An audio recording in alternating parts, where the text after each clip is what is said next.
to belong to the streets, but the streets belong to me. It's like home to me.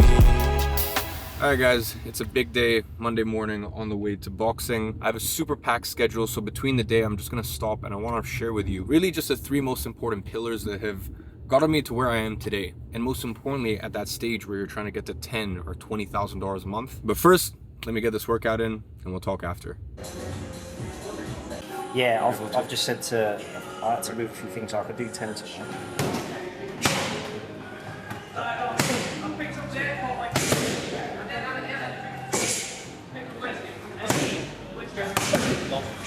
Stab down there, good, and again, yes. Sit back a little bit more of the way there. That's where you want. Then you can pick your shots. You can decide, there you go, and then you set you up. Boom, exactly. Again. 1, 2.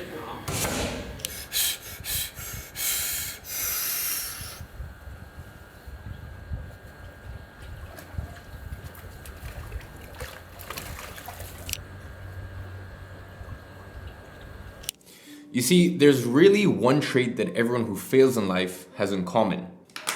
Let me go ahead and light this up. Now, for those of you guys who don't know, I'm super into my candles. This one right here is one of my favorites, Tobacco Toscano. This store, I was actually in Rome for a few days, so De Santa Maria Novella. Probably butchered that name. I've had these candles before, but I never went into their store. Stores all around the world, but the one in Rome was very nice. And for those of you guys who don't know, this right here is an electric candle lighter. So rechargeable, so any of you guys who are into your candles, definitely go ahead and pick one of those up. But anyways, as I was saying, it's really not that they didn't try hard enough or that they didn't have talent or a high enough IQ. Instead, they all suffered from this one weird issue, something that I like to call the unicorn complex. And really to explain what that is, I need to tell you a story. You see, right now there is $1 billion company between your legs. And no, I'm not actually joking. It's called YKK. Like if you've actually looked at the zippers of any of your pants, I'm actually wearing one right now. It's got YKK on it. It's a little logo that you're gonna find on most zippers. You see, YKK manufactures more than 50% of the zippers in the world. So half of every single pant, every single jacket, every single backpack in the world has a YKK zipper. And that is billions and billions of dollars being made from something as boring as a zipper. But here's the thing, did you ever think to start a zipper company? Well, if you're like most people, probably not. That wasn't your childhood aspirations or dreams.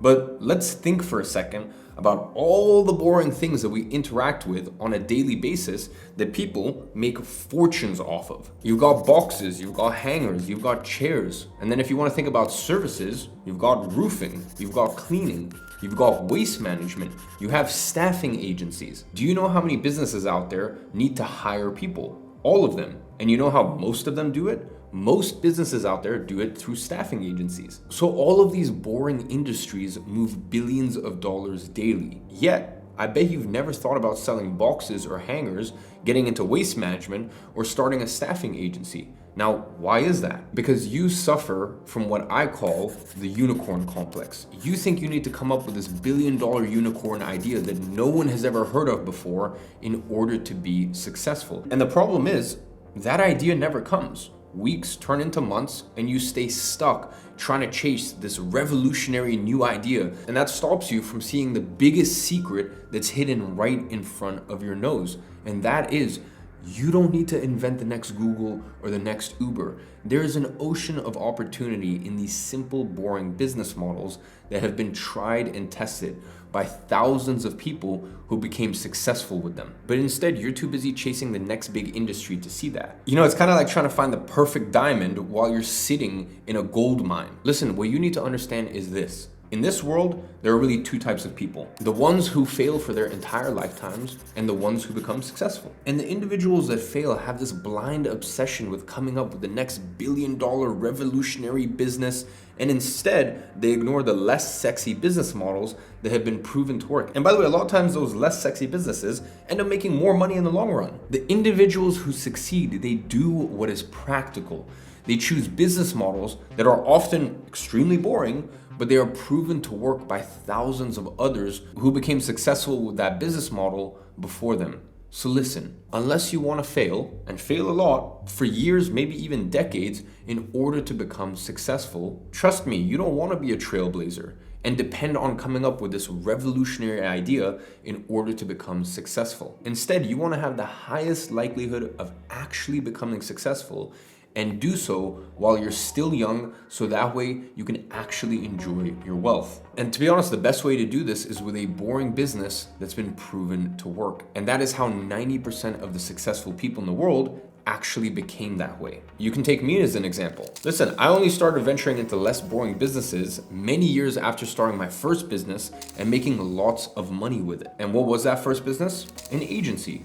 Literally one of the most boring businesses to exist. And by the way, I know that a lot of you guys glorify it because you see the money and the success that it brought me early in my career. And by the way, that's very understandable, but I guarantee you that if I were making minimum wage with my agency, no one would think it's cool. The case is though, that it does make money and it simply works. And it has been a proven model for countless years. Now, by the way, you don't need to pick that as your first business. You can pick whatever you want as long as you understand our first secret, which is chasing a $1 billion idea is just gonna leave you broke. Starting a boring business will give you the highest chances of success with the lowest risk associated to it. Now, with that little rant over, I need to get to some work, but I'll chat with you guys later in the day. Bro, I heard you listen to it in the shower. This guy's a clown. Going to Laura Piano. Well, we're going to Cipriani first, because you know, anytime you're in Mall of Emirates, you gotta go Cipriani. Mandatory. You're such a white girl, bro. I think it looks good. I think it suits the brand that, like.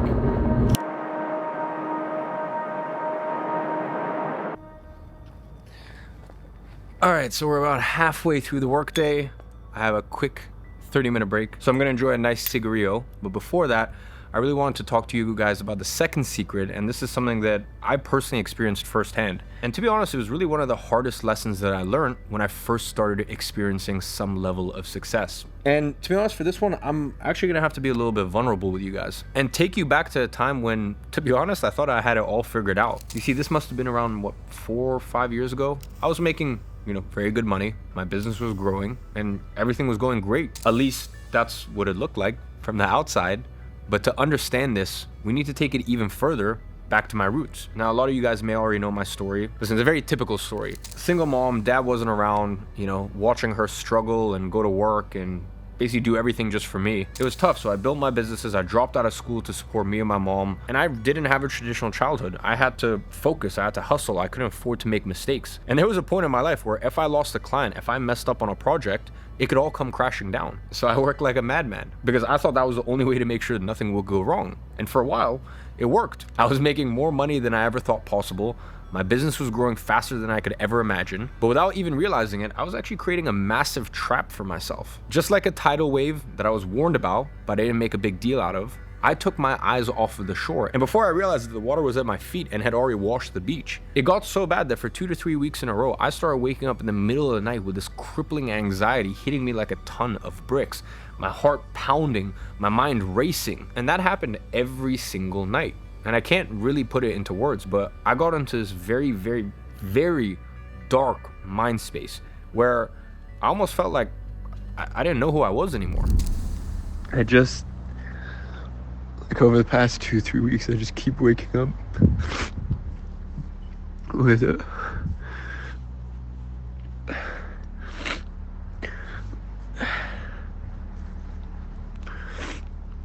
I keep waking up with this crippling anxiety, and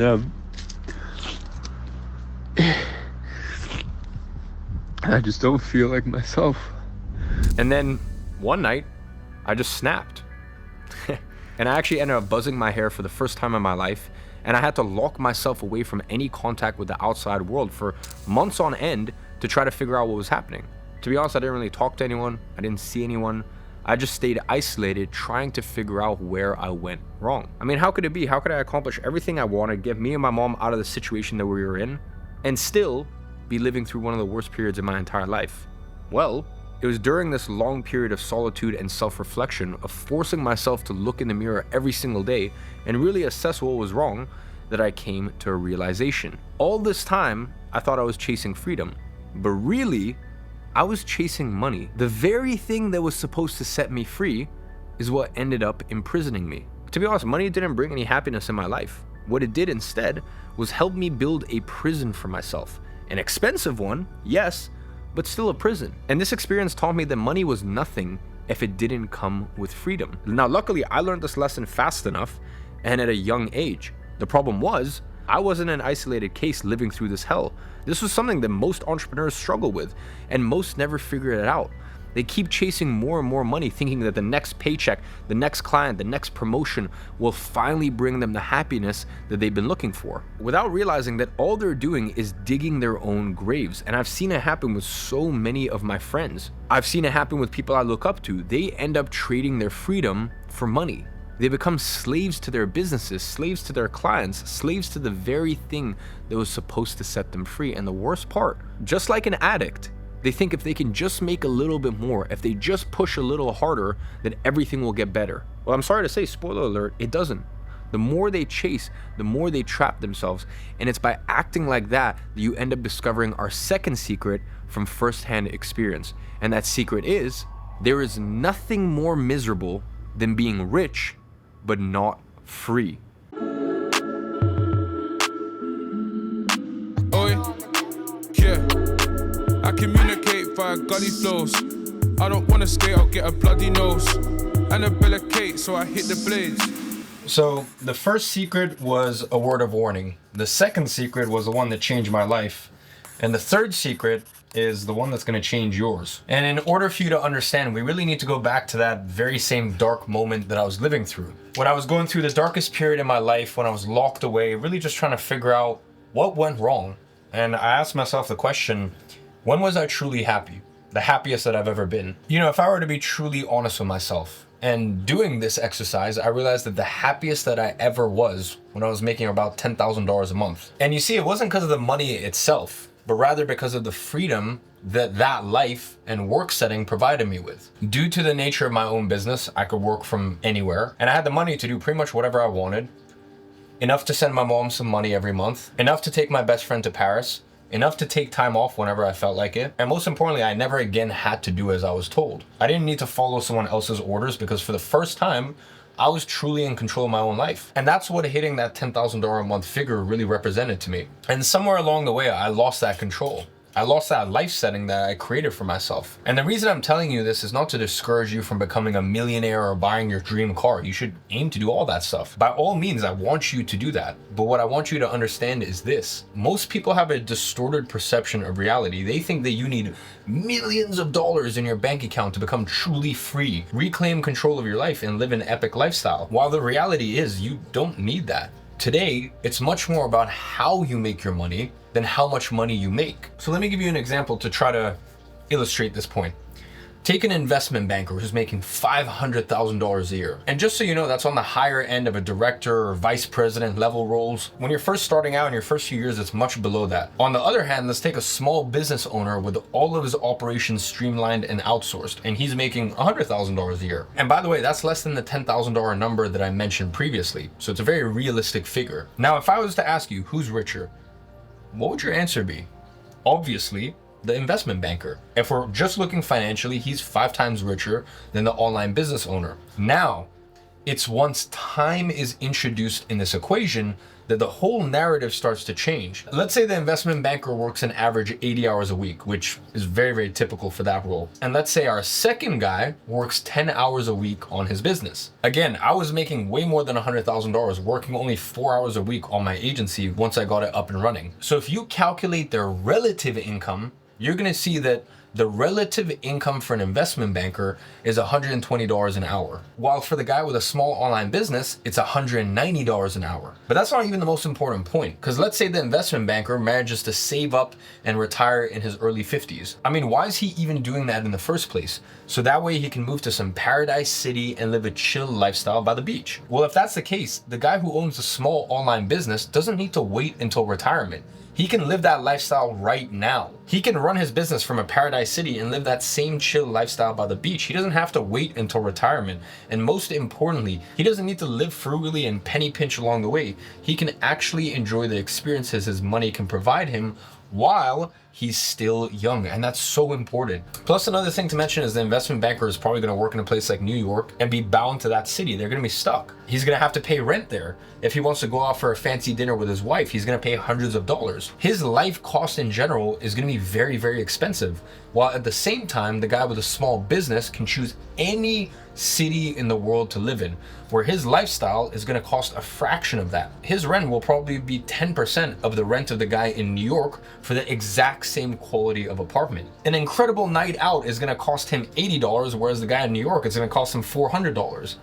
And this is how we get to the third and final secret, which is you don't need to be a millionaire to be free. To live a lifestyle that most people work their entire lives for, you can do it with as little as $10,000 a month. You don't need to grind away for decades to live the life that you want, as long as you choose the right way to do it. Because what matters is how you make your money, not how much that you make. So ladies and gentlemen, hopefully that's kind of just set your mindset straight as to the journey ahead and understanding that freedom in your dream life is a lot closer than you could ever imagine. And I know for a lot of you guys, you think that you have to be multi-millionaires and achieve all this and that and build a unicorn billion-dollar business in order to be free. And it saddens me that so many people go down that route only to realize that it makes them miserable and they've literally built their own prison. So hopefully this video just kind of sets your mind straight and gives you a motivation to know that you're a lot closer than you could ever imagine. So on that note, I'm gonna start to turn up the temperature in here, get a little sweat on, shower, and then get some good night's rest. So as always,